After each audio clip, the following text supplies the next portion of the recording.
Hello, and welcome to Japanese craft beer reviews.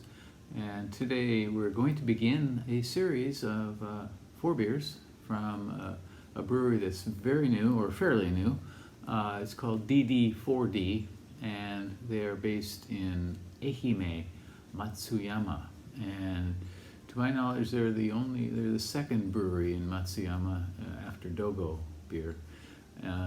And Shikoku doesn't seem to have a lot of craft beers, and so it's interesting to see a new addition.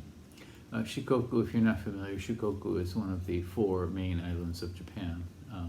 Honshu is the biggest, and Shikoku is kind of set off to the east of Shikoku, or of Honshu. And the city of Matsuyama is one of the major cities in that island. And this brewery called DD4D, and actually the full name is DD4D Brewing and Clothing Store. There is a fashion shop, and it's what they call a select fashion shop, and that means they choose from various brands and put various different, they don't have their own brand, but they choose other brands and put them on sale in the shop. And they started in 1998 and added this craft brewery in 2019. And it's kind of an unusual combination. But on their website, they stress that it's, of course, 2 different worlds, but a shared belief in craftsmanship. Yeah, they say. And actually, they have a sister brewery in Tokyo called YYG, which I have never heard of before.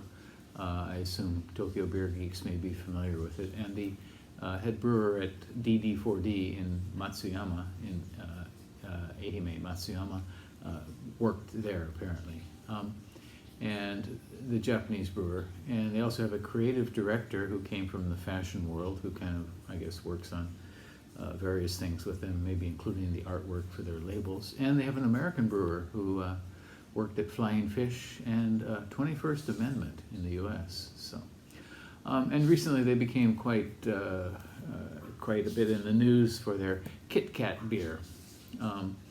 Actually, it's a chocolate milk or a chocolate almond milk stout inspired by Kit Kat, and they do use some cacao powder in it. And Kit Kat apparently developed a special snack to go with it. So they got in the news for that recently. And that's basically how I found out about them. I'd never heard about them, and I saw it online. They were selling a few things, so I did order from them. I have never had them before. I don't know anybody who has. On Rate Beer, they list 9 different beers, but on Untapped, they have 44 different beers. So, shall we get started with them? Okay, we're going to look at 4 different beers from DD4D in Ehime, Matsuyama.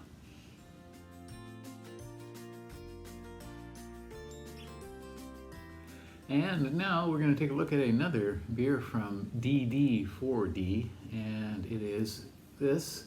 It's called DD4D Jalapeno IPA, and so it is a beer that's been infused with jalapeno peppers. This is called episode 29 on their website, so I assume that means it's their 29th batch. It was released on February 10th in 2020, this year. It is a 6.5% beer with 44 IBUs, International Bittering Units. So kind of an unusual beer for a new brewery to release, and we'll see how it goes here. I like peppers in heavier beers like stouts. They often work quite well. In an IPA, well, we'll see how this works out. And on Rate Beer, this has exactly 0 ratings as of now, and on Untapped only 16. And the average is 3.66, so kind of medium range here. Nice, again, the label has the kind of stylized brewing equipment with their name here, DD4D, the fermenter here as 4. green and red, and I assume this is green jalapeno and red for the spiciness. And they have kind of an unusual logo. I don't know if you can see it down here. I really can't tell what it is. I'll try to put a picture of it up later. Shall we give this one a go? Jalapeno IPA. I'm a bit scared.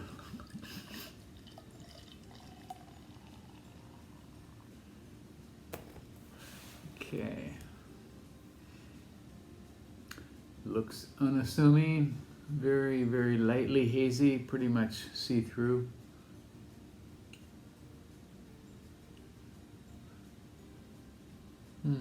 Okay.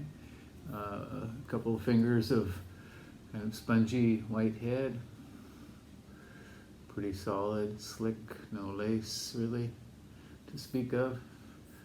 And the haze might just be chill haze, I assume it is. Okay, let's turn around in the light, see what we get here.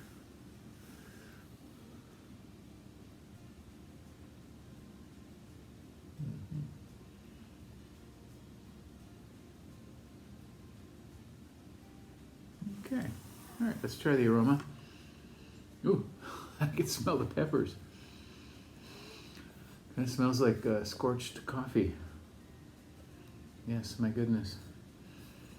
So it does kind of give a green, smoky aspect to the nose. Interesting.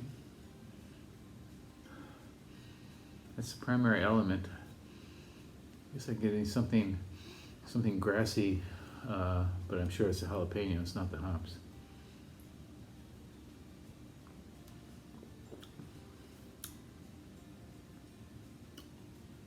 Okay, okay. Jalapenos there for sure.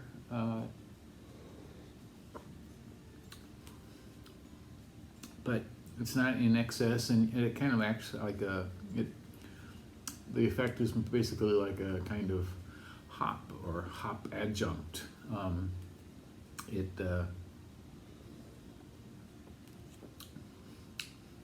So the base is reasonably malty and hoppy. You got that, but the jalapenos kind of add an extra edge to that, and it does seem like it is a kind of rough and rude hop, kind of. But it doesn't. It's not excessive. That's for sure.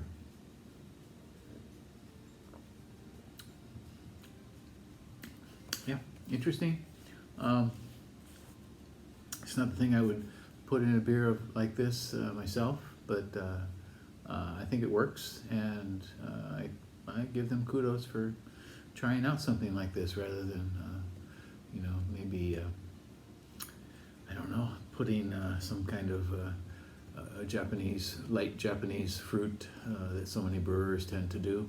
Jalapenos, a reasonably hot pepper that really has some kind of effect on the aroma and the flavor of a beer. So the first beer I had from them was Kaffir Lime Sour Gosa. Interesting, unusual choices. So these people have come right out of the gate, and making stuff that's not really in the mainstream, and I give them points for that. I always liked brewers that try to do something original, even if it doesn't quite work out well. They've tried something and probably learned from it, and so why not? It's the difference between say a brewer like Widmer in Oregon, which just produces batch after batch after batch after batch of their Hefeweizen. Great beer, really. A good beer. But let's try something new. Let's try something different. Let's move the bar a little bit on things, and they've certainly done that here, and I give them points for that.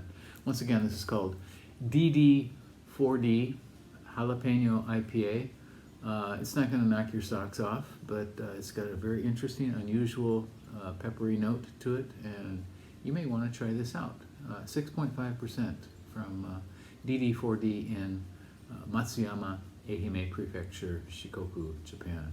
If you're in Japan, you can certainly order from them online, and I'll put a link to their website as well here. Okay, that's it for today. Please subscribe to the channel, and let's go on this journey together of learning about more new Japanese craft beers and other Japanese beers and beers from around the world, really. Okay, take care, and I'll see you next time.